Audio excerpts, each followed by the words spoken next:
Today we will connect this SHoRI electric spray gun, which is powered by lithium battery.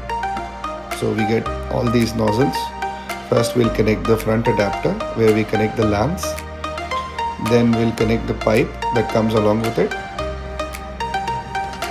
The other end of it will be connected to the water filter which goes into the water tank. Now this way we'll connect the lamps. The lance is adjustable. You can increase or decrease the height of it.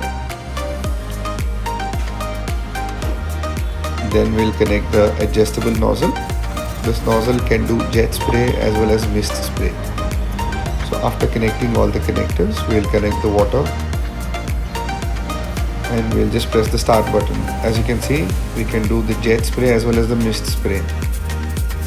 The mist is good for showering. Here is another nozzle, the two-way nozzle, which is another mist spray. So this is how you connect it and use it.